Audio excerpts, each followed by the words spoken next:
بسم اللہ الرحمن الرحیم۔ عیدین کے مسائل و طریقۂ نماز۔ مسئلہ نمبر 1، شوال کی پہلی تاریخ کو عید الفطر اور 10ویں ذی الحجہ کو عید الاضحیٰ کہتے ہیں۔ ان دونوں میں بطور شکریہ کے 2 رکعت پڑھنا واجب ہے۔ عید الاضحیٰ، اسے عید الاضحیٰ کہتے ہیں۔ اضحیٰ کے معنی ہوتا ہے قربانی کے۔ بہت سارے لوگ عید الضحیٰ بھی کہہ دیتے ہیں، تو یہ غلط ہے۔ ضحیٰ کے مطلب ہوتا ہے چاشتے کا وقت، تو وہ چاشتے کا وقت نہیں ہوتا ہے، وہ قربانی کا دن ہوتا ہے، اس لیے اضحیٰ کہتے ہیں۔ تو عید الاضحیٰ یہ صحیح ہے۔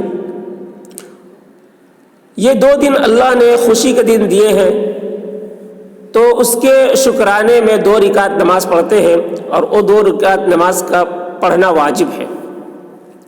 مسئلہ نمبر 2، عیدین کی نماز کے لیے وہی شرائط ہے جو نماز جمعہ کے لیے ہے۔ اس میں خطبہ سنت ہے اور نماز کے بعد ہے، اور خطبہ سننا واجب ہے۔ جمعہ کی نماز میں خطبہ شرط ہے، خطبہ رکن ہے، خطبہ جو ہے وہ فرض ہے، واجب ہے۔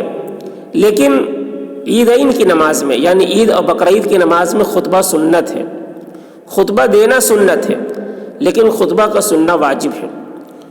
اور عیدین کی نماز میں خطبہ نماز کے بعد ہے، جبکہ جمعہ میں نماز سے پہلے خطبہ ہے۔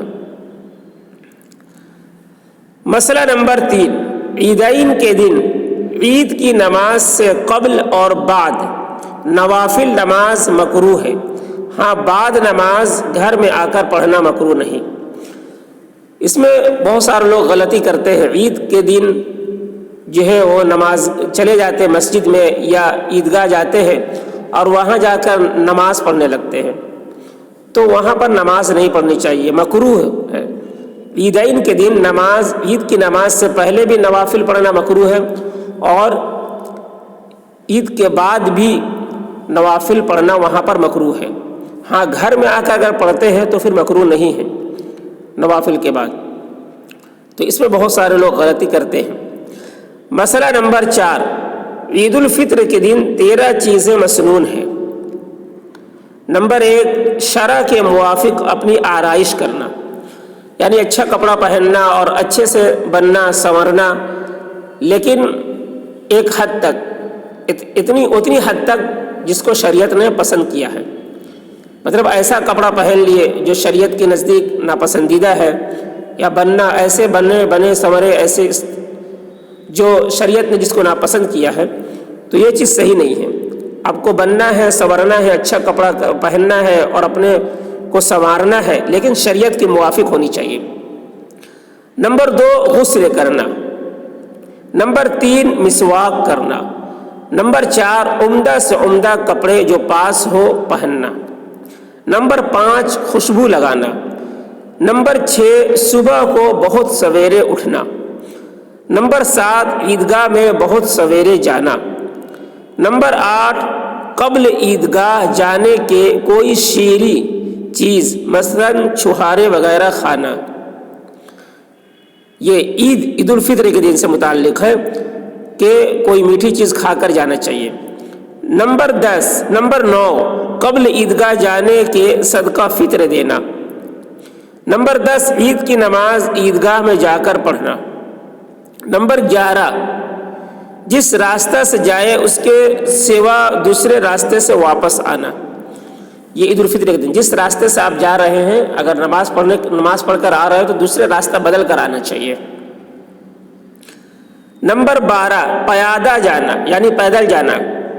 نمبر 13، راستے میں اللہ اکبر لا الہ الا اللہ واللہ اکبر وللہ الحمد آہستہ آواز سے پڑھتے ہوئے جائے۔ نمبر 14، مسئلہ عیدین کی نماز کے لیے اذان و اقامت نہیں ہے۔ تو عیدین کی نماز کے لیے نہ اقامت کہی جاتی ہے اور نہ اذان کہی جاتی ہے، بغیر اذان اور بغیر اقامت کی عیدین کی نماز پڑھی جاتی ہے۔ طریقہ نماز، عید کی نماز پڑھنے کا طریقہ کچھ الگ سا ہے۔ طریقہ یہ ہے کہ پہلے نیت اس طرح کرے کہ میں عید الفطر یا عید الاضحیٰ کی واجب 2 رکعت نماز 6 زائد تکبیروں کے ساتھ اس امام کے پیچھے پڑھتا ہوں، پھر تکبیر کہہ کر ہاتھ باندھ لے، پھر تکبیر کہہ کر یعنی اپنے دونوں ہاتھ کو کانوں تک اٹھائے اور ہاتھ باندھ لے اور ثنا پڑھے، پھر 2 مرتبہ تکبیر کہہ کر کانوں تک ہاتھ اٹھا کر چھوڑ دے۔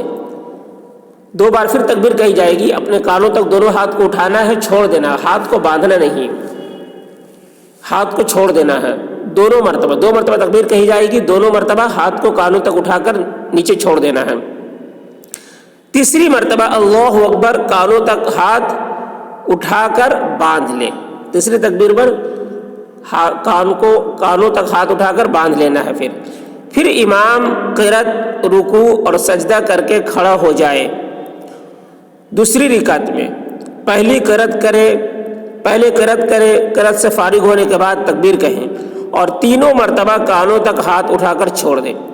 دوسری رکعت میں بھی 3 تکبیر کہی جاتی ہے، تو اس ٹائم بھی دونوں ہاتھوں کو کانوں تک اٹھا کر چھوڑ دیں گے 3 تکبیر میں۔ پھر رکوع کی تکبیر کہہ کر رکوع میں چلے جائیں، یہ چوتھی تکبیر رکوع کے لیے کہی جائے گی، تو اس میں رکوع میں چلے جائیں اور قاعدے کے موافق نماز پوری کر لیں۔ تو یہ عید الفطر اور عید الاضحیٰ کی نماز کا طریقہ ہے۔